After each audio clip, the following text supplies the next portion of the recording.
कल छत्तीसगढ़ विधानसभा का बजट सत्र राज्यपाल के अभिभाषण के साथ शुरू हुआ। अभिभाषण में सरकार की उपलब्धियां, नीतिगत प्राथमिकताओं और आगामी वर्ष की दिशा का खाका रखा गया। परंपरा नहीं की। सत्ता पक्ष ने मेजें थपथपाई और विपक्ष ने अपनी असहमति दर्ज कराई। अभिभाषण में विकास, सुशासन, निवेश, किसानों और युवाओं के लिए योजनाओं का उल्लेख रहा। साथ ही आगामी वर्ष के लिए सरकार के प्राथमिकताओं के लिए संकेत भी दिए गए। अब सबकी निगाहें आज पर टिकी हैं, जब वित्त मंत्री ओपी चौधरी विधानसभा में वित्त वर्ष 2026-27 का बजट पेश करेंगे।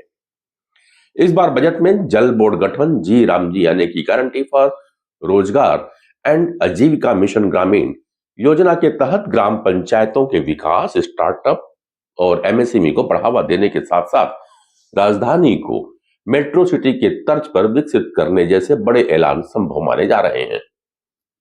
यह बजट सिर्फ आय व्यय का लेखा जोखा नहीं होगा, बल्कि यह तय करेगा कि सरकार अपने दावों को संसाधनों में कैसे बदलती है, किन किन क्षेत्रों को प्राथमिकताएं मिलती है, खासकर शिक्षा, स्वास्थ्य, कृषि, इंफ्रास्ट्रक्चर या सामाजिक सुरक्षा।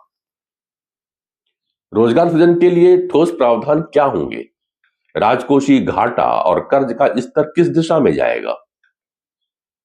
सरकार इसे विकसित छत्तीसगढ़ की ओर अगला कदम बता रही है, तो विपक्ष पहले ही आर्थिक सर्वेक्षण और पिछली घोषणाओं के इंप्लीमेंटेशन को लेकर सवाल उठा चुका है। ऐसे में यह बजट सिर्फ आर्थिक दस्तावेज नहीं, बल्कि राजनीतिक परीक्षा भी है। पिछले वर्षों के अनुभव विपक्ष के सवालों को भी ताकत देते हैं।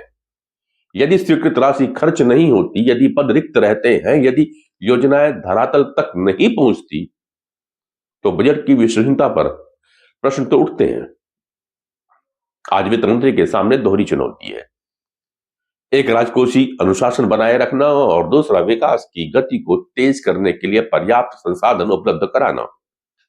बढ़ता कर्ज, सीमित राजस्व, केंद्र पर निर्भरता, ये सब यथार्थ है।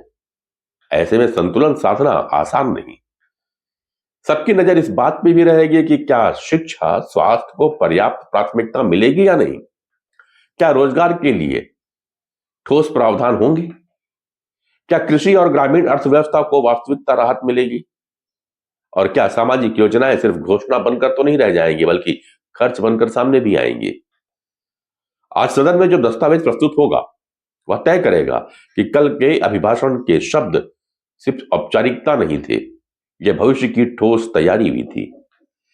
राज्यपाल के अभिभाषण ने दिशा तो तय कर दी है। अब वित्त मंत्री के बजट भाषण से यह स्पष्ट होगा कि दिशा को गति कितनी मिलती है। तो आपके साथ साथ हमारा भी इंतजार रहेगा वित्त मंत्री ओपी चौधरी के बजट के डब्बे में क्या है।